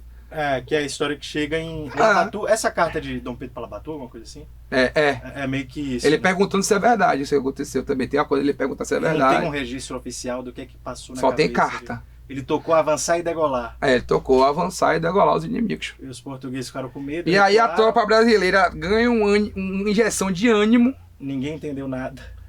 Vai pra cima e vai pra cima numa atitude completamente assim... Irresponsável. É aquela mesma coisa que eu imagino só a seguinte situação. Você discute com o cara no trânsito e o cara fecha seu carro, desce numa atitude muito confiante de que ele vai lhe bater. Na minha cabeça eu penso, esse cara tá armado. Sim. Eu não vou brigar com ele. É. Ele tá com alguma coisa escondida ali, que se eu vacilar, ele me mata. Jogando o Real Madrid e Fluminense de Feira. O Fluminense de Feira resolveu botar os 11 na área adversária. Os caras do Real Madrid ficaram tão nervosos que nem resolveram dar um contra-ataque. Mas tem o risco real do cara. Só que tinha o risco real do cara do Fluminense de Feira de matar o time do Real Madrid todo. Sim, exatamente. Mas é isso, os caras não tinham ideia do que eles estavam. Não sabia. Algumas coisas que tem registrada é de que, na verdade, os portugueses vão achar que aquela ordem era devido a um reforço. Eu imagino que na cabeça do europeu, isso aí é todos os medos que a Igreja Católica construiu nele. Sim. Do Satanás, do desconhecido, do monstro do Oceano Atlântico. Acho que nessa hora vem na cabeça dele tudo isso. Ele pensa assim, que desgraça eu tô fazendo aqui. Porque eu não tô nem entendendo. Eu não sei nem como é que esse cara luta, eu não sei fazer isso, eu nunca vi isso. Né? Imagine um cara que vai pra uma guerra nu. Porque o índio ia nu. O português com aquela coisa de ter um aparato, né? De ter a farda, sim, a roupa acolchoada, a espada, o escudo, a pólvora. Ele vê um maluco pelado com um pedaço de madeira na mão pra bater nele. E correndo pra cima dele, como se a bala não fosse pegar. Então eu também acredito que rola uma coisa de uma histeria coletiva ali. Tanto por parte dos brasileiros achando que ia ganhar. Sim. Porque no mínimo deve ter rolado uma injeção de ânimo na tropa quando ouviu assim, avançar e degolar. Os caras devem ter pensado, ganhamos. E os portugueses depois vão registrar que ficaram com medo dos reforços. Mas é isso. Eles acharam que ia chegar uma cavalaria. O que mais me fascina no Luiz Lopes, é que a única informação que a gente tem sobre ele é essa, basicamente. Mas a gente tem que contar também assim, velho. Às vezes... A gente só sabe que ele tocou essa música. A gente deu sorte, irmão. A gente deu sorte. De uma possível incompetência.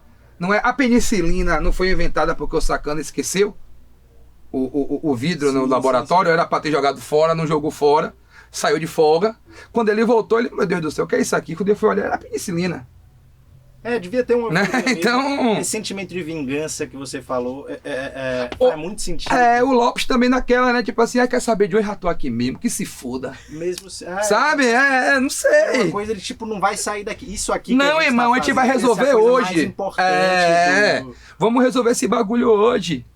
Tá ligado? Já que a gente tá falando de guerra, a gente falou de Maria Filipa, seu ponto de vista metodológico. Ela fez o que na prática? Na prática, a Maria Filipa defende a ponta das baleias, né? Sim. Que a região ali, que pra quem gosta de veranear na ilha, é aquela parte mais calminha, né? Ali da praia de Itaparica, Pan. E era o porto de Itaparica na época, né? Então, ela tá na resistência. Não deixar os caras embarcarem ali. Exato. Então, tanto pela questão de... E ela era uma liderança local porradeira, né? Então, a Maria Filipa saiu na mão mesmo. Batia em português direto. E tinha um acordo, né? Tem umas coisas que ela botou fogo, botou pó de alguma coisa. Tocou fogo nas embarcações, né? Nas embarcações, né? Portuguesas. Tem um lance. Aí é meio também, aí já tá meio que no mítico, né? Sim. De que tinha ali uma coisa organizada das pessoas negras da ilha, né? De se defenderem, colocando as mulheres ali, da surra de Cansanção, etc. A gente vê também... Mas surra de Cansanção na ilha é um bagulho comum. Sim. Né, do menino fugir da mãe que quer bater nele com Cansanção. Qual é a história da surra de Cansanção? A surra de Cansanção é que os portugueses chegaram escondidos, né? À noite. Sim. E só a Maria Filipa que tinha visto, né? Então ela leva as mulheres pra praia. Essas mulheres dão ali uma sensualizada pros portugueses. Conseguem tirar uma quantidade de portugueses do barco.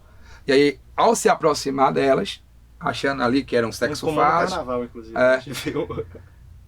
A galera ataca os portugueses com lança e na ponta dessas lanças tinha o Cansanção enrolado, né? E tem o que no Cansanção? O Cansanção é uma folha que ela é extremamente alérgica na pele. Ela causa uma coceira muito forte, essa coceira vira uma bolha de água. Eu tomei surra de Cansanção, eu só ouvi na ilha tem uma galera que às vezes vai fazer trilha, vai na praia que é mais longe, tem que andar no mato, dando cuidado com o Cansanção, porque passa na perna. Sim. E aí dá uma coceira, fica vermelho, da bolha de água, essa bolha de água estoura, vira uma ferida. É bem ruim, a folha assim, tem que evitar mesmo. A Maria Filipa era bem ruim também, né? Eu acho que ela só...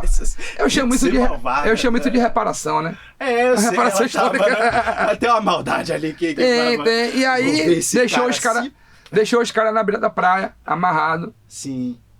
de barriga para baixo, esperando a maré subir. Porque tropa de elite ensinou, né? Morte na praia é afogamento, né? Ninguém matou. Então, a galera tem essa coisa mas, assim, friamente, Maria Filipa é uma liderança local, uma liderança política. Tem dos caras do exército português sobre isso? Deve ter vários. Rapaz, tem alguma coisa? A gente eu teria agora que fazer uma busca mais profunda, até consultar alguém. Mas eu acho que não tem. Mas também tem coisa que não vai ser registrada, porque na minha cabeça entra muito na questão de que é uma vergonha muito grande para o cara colocar no relatório. Até para os portugueses do Brasil era uma vergonha para que a vitória tivesse vindo de Marias Filipas. Exato. Indígenas, assim. Não era uma figura que deveria virar herói. Até hoje. Não, o Lopes, né? Não existe um interesse de se contar esse contar essa história. Imagine que se você vai contar sabia que o Lopes foi o responsável. Vai contar, imagina você construir o livro. E ele não estava afim de ter esse herói. Você construiu uma nação, que é o que estava acontecendo na época, né? Era a tentativa de construir esse sentimento de nação do Brasil. E aí, em vez de você dizer que o cara foda do exército é o coronel, é o general, é você falar que é o corneteiro. É o pegador másculo, levantando a espada. Viajão, tipo, em vez de ser o líder militar, aquele cara da patente cheio de estrela. Nascimento, que nasceu pra cuidar do povo. Você fala, não, mas foi o maluco da corneta. Ele se legitimava através disso. Exato. É importante também. Ele era o libertador. A ideia de que de que o Dom Pedro Bragança, melhor assim, né? E Pedro Bragança era um super-herói, era o que fazia Pedro Bragança ser chamado de Dom Pedro. Perfeito. Então ele precisava vender que não tinha Luiz Lopes, de que não tinha Maria Filipa, não tinha ninguém, né? Não tinha ninguém. Era tudo os servos dele que fizeram. Exato, cumpriram ordens, pessoas que cumpriram ordens. Heróicos brasileiros que cumpriram as ordens do imperador. Era uma época, inclusive, em que se gritava a vitória como uma vitória do imperador. Se celebrava, né? Ou se cantava como grito de guerra. Exato. Se registrava nos documentos que o povo gritava. Porque eu não imagino que não, essa era não deveria gritar, porque também tem coisa que é de costume, a gente só repete, né? Tipo, se alguém for anunciar o governador aqui ou o prefeito, vai chamar de excelentíssimo.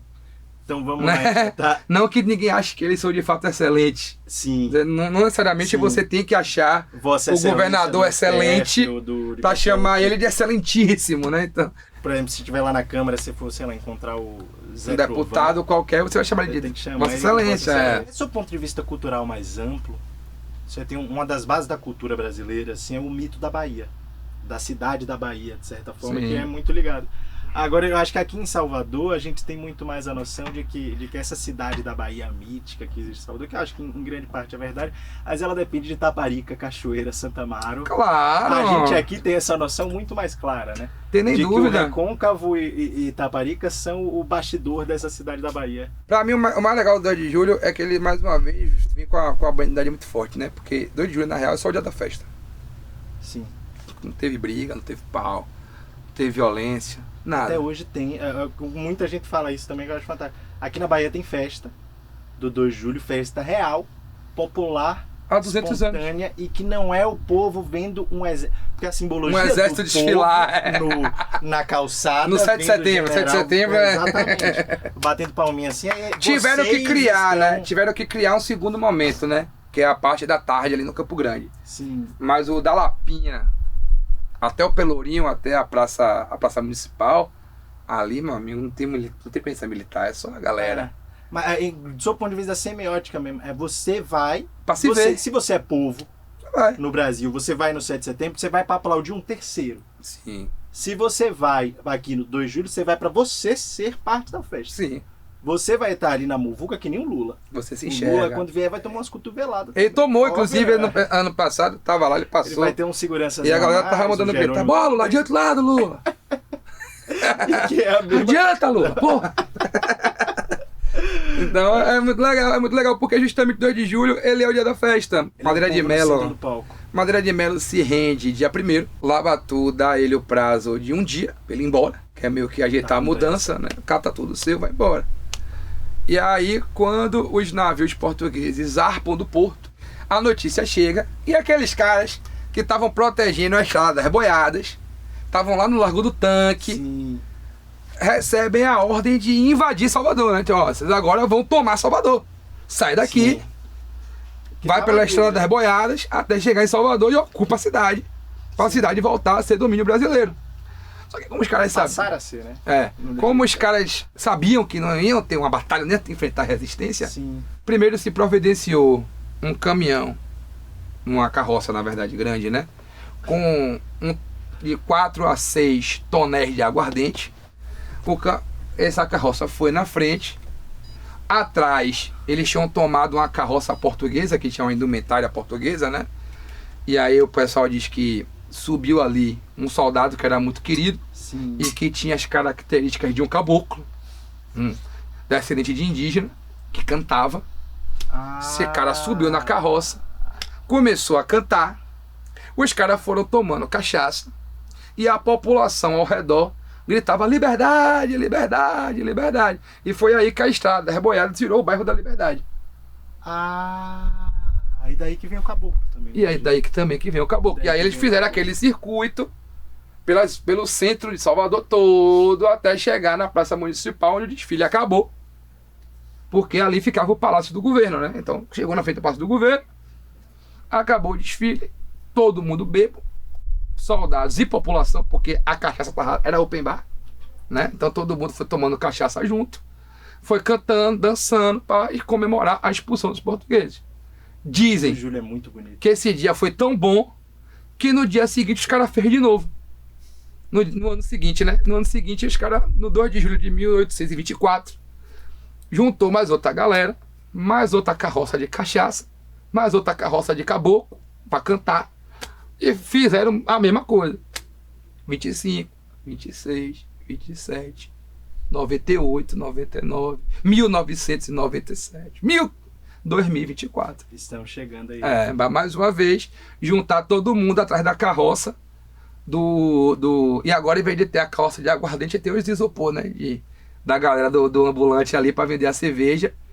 E se você chegar às 7h30 da manhã na Lapinha, já tem cerveja gelada. Já tem. Lá no Pavilhão Nacional, onde ficam as imagens do caboclo e da cabocla guardados, né? A cabocla, que inclusive é uma adição. Primeiro só tinha o caboclo, depois ela vai ser justamente em reconhecimento às heroínas da independência, então vai se adicionar a figura da cabocla, né? Então sai um caboclo representando os soldados e a cabocla representando a participação feminina em todo o processo de independência. E aí pronto, os dois juntos ali guiam, né, o festejo. Então a gente tá 200 anos correndo atrás de um caboclo para comemorar o dia que os portugueses foram embora. O 2 de julho é mais do que bonito. Eu falei agora é uma beleza que assim, nas grandes datas brasileiras a gente só vê talvez no 2 de julho. Assim. Só. Uma coisa de... E é um processo que se alarga, né? Porque tem um caboclo em Itaparica, que é em janeiro, que a ilha se torna independente primeiro que Salvador, né? Sim. Então em janeiro tem lá a festa em Itaparica, e agora em junho, né? Tem a festa em Cachoeira. Tem Salbara. Salbara só tem a cabocla, não tem caboclo, só é a mulher. Só é a cabocla. Porque esse de Salbara tem a lenda das Caritas do Mingau, né? Que são as mulheres que abasteciam a tropa. Quando ela estava fazendo cerco, sim, vinham as mulheres abastecer, alimentar os soldados, né, do cerco, que não podiam sair onde estavam, né? Então essas mulheres vinham com panelas de sopa e de mingau para alimentar os caras. E no caminho delas, elas tinham que passar pelos portugueses. E elas passavam dando susto. Então você tem festa de Salbara, Maragogipe, que é importantíssimo, Cachoeira, Ilha de Itaparica. Então não é nenhuma festa que se resume a Salvador e não é uma festa que se resume a uma única data. Não se resume. Cachoeira, claro, tinha muita gente de Salvador, né, que foi pra fora. Saiu no momento mas o protagonismo de fato é do Recôncavo e de Itaparica também. Itaparica no meio da Bahia, né? Não sei se é o que eu tava falando. Entre Salvador e o Recôncavo tem a ilha. Né? Então você vai ter ali Itaparica, Fundamental, Maragogipe, Cachoeira. Feira é a terra de Maria Quitéria. É a terra de Maria Quitéria, bem lembrado. Maria Quitéria é de um distrito que hoje chama Distrito Maria Quitéria, que fica na região de Feira de Santana. É a segunda maior cidade da Bahia, é uma cidade comercial. E aqui se diz que tudo que tem de inusitado, diferente, vem de feira. Feira faz primeiro. Veio de feira. Feira foi a primeira cidade do Brasil a falsificar a nota de R$200. Eu vi Foi a isso, primeira nota de inclusive, R$18 falsificada do Brasil. Foi feita lá em Feira de Santana e também por onde a Joana d'Arc brasileira. Isso, é a terra de Maria Quitéria, que você pode visitar o distrito de Maria Quitéria. E a avenida principal de Feira de Santana chama Avenida Maria Quitéria. Então, só para finalizar aqui, você falaria sério para o Lula e deputados e senadores votarem a mudança da data de... Mas meu sonho... Seu sonho? Meu sonho como história... Eu me sentiria extremamente... Nessa câmera. Realizado como historiador. Você é importante nessa causa. E eu sou a favor dessa causa. Pronto, então vamos juntar os historiadores brasileiros aí pra gente fazer essa ressignificação da independência. Pode entrar nessa. Um movimento forte aí para que a gente possa primeiro popularizar esse debate, fazer as pessoas falarem nisso, né? Então contar essa história na escola, brigar para estar no livro didático com a devida atenção, não só as batalhas do 2 de julho aqui em Salvador, mas de todo o Nordeste, né? É muito importante que nosso livro didático passe a ter um capítulo chamado As Batalhas pela Independência. Não só a independência do Brasil, focado no 7 de setembro, mas sim todo mundo que lutou, todo o processo, para que a gente possa valorizar justamente os sertanejos, os vaqueiros, as mulheres, o povo preto, o povo escravizado. Tá tão introjetado na gente que independência é 7 de setembro, que até você falou agora. Você, não é só a data de independência. Não. Porque já foi introjetado na gente. Não, no capítulo, porque o capítulo aparece, né? Sim, a independência do Brasil, e já começa com o 7 de setembro, então a gente tem que sair disso. Mas a data, não é o grito do Ipiranga. Não é o grito do Ipiranga. A gente possa transformar... O que aconteceu no 7 de setembro foi o grito do Ipiranga. Isso, porque estudar o 2 de julho, né? Tratar o 2 de julho como a data de independência é justamente trazer para a luz da história, né? Para o debate público, para o sentimento das pessoas de que esse país existe graças a pessoas como eu e você. Graças a pessoas pretas, a mulheres, a trabalhadores, a sertanejos, a nordestinos. Portugueses, né? Como Luiz Lopes. Inclusive. Mas que era do bem. É bem brasileiro. E era do Brasil. E era um músico, era um artista, né? Poucas coisas comunicam melhor com o povo brasileiro do que uma pessoa que sabe tocar um instrumento. Então, é isso. É um movimento de libertação guiado pelas pessoas comuns. Eu falo muito, não é nem pela certa defesa do europeu, é porque de fato era diverso. Sim. Não era diverso, tipo, só tinha preto, só tinha índio, só tinha... tinha realmente o Labatu, a Maria Filipa, a Maria Quitéria, a Joana Angélica... A gente lembrar dos trabalhadores, eu acho que quando você lembra dos trabalhadores, está fazendo toda uma referência a essa diversidade, né? Todo mundo... O Luiz Lopes era um trabalhador, o Labatu era um trabalhador, né? Então, é legal que a gente possa debater isso, levar isso adiante, e eu acho que boa parte do nosso imaginário de nação, né? Pode começar a ser alterado a partir do momento que a gente começa a pensar que esse Brasil, nosso país, ele não existe por conta da benevolência do colonizador, e sim por conta de ações tomadas por pessoas comuns. Eu acho que aqui talvez seja o grande coisa, até que eu queria fazer esse episódio hoje, porque a gente não está falando de passado, a gente está falando de futuro. O 2 de julho é isso. A gente está falando sobre um olhar para a nossa comunidade e sobre o que a gente quer para ela. Quando a gente está tirando o marco de independência de 7 de setembro para o 2 de julho, o que a gente está falando é que a gente não quer um Brasil onde a gente aplaude o Dom Pedro I no centro da carreata, ou então o exército, ou qualquer coisa assim, e a gente não se vê com agência. Eu acho que é um Brasil onde a gente, de fato, é uma comunidade que luta coletivamente. Perfeito. E que resolve suas coisas coletivamente e que não precisa de super-heróis. É isso. E toda a comunidade consegue... É você ver, é você reconhecer que o poder vem do povo. Não tivesse povo, não tinha nada. Acho que é por aí. O 2 de julho traz esse significado. A gente pode começar, inclusive, Jerônimo Rodrigues, por exemplo, com a coisa do nome do aeroporto, né? Vamos coisar o aeroporto aí, PT? O aeroporto aí, na moral mesmo, Jerônimo. É de uma canetadazinha sua forte, hein? Trocar aquela placa ali, Aeroporto Nacional 2 de julho, fortíssimo. Maria Quitéria grandona assim, ó. Com a espada dela pra cima, em vez de ser a saia voando. Pá! Maria Quitéria, já chegando assim, quem é essa? Quem é essa? Quem é essa? É melhor que Luiz Eduardo, que vai pesquisar a história, fica até triste quando pesquisa. Olha o Jerônimo. Você tem cara de caboclo, Jerônimo? Você podia desfilar esse ano 2 de julho, Jerônimo, de vestido de caboclo. Fica aí minha sugestão aí pra Jerônimo. Quer dar sugestão pra algum deputado, senador, propor essa pauta aí? Não, isso aí tem que estar encaminhado. Tá encaminhado. Acho que eu tenho certeza que o deputado Heitor Coelho. Hilton Coelho? Tem essa plataforma aí pra mudar o nome do aeroporto. Mudar não, retornar pro nome original do aeroporto, que é 2 de julho, né? Então acho que aí também a gente já começa bem, dando exemplo aqui na Bahia de reforçar a importância dessa data. Eu quero o Hilton 50 mudando a data de independência. Muito obrigado, Matheus. Eu queria muito ter feito uma conversa aqui pra gente conversar sobre comédia, cultura, outras coisas, mas nesse programa de estreia eu acho que o 2 de julho é maior do que você, desculpa. Não, mas muito maior. O 2 de julho é muito maior do que você. Muito maior. E poder falar sobre algo que eu acho tão fácil, que você me ensinou. Acho parte da sua grandeza e tal, e até de eu ser fã, é de você ter me ensinado um pouco, porque a gente ouve, tem o caboclo. Vê aquela coisa assim, é diferente de você ver alguém te explicar de um jeito engraçado. E com certo cuidado. E mostrando no máximo do respeitinho. Então, muito obrigado a quem assistiu a gente. Fica aí o convite para quem sabe, numa edição mais futura. Quando tiver famoso, estourado aí, pode pá. Já dá aí pra volta. falar. Já dá, pode pá, tá perdendo aí. Já dá pra falar da carreira do Matheus, que é um comediante que fez muita coisa, porém, hoje o tema foi outro. E eu espero que você tenha gostado e até a próxima.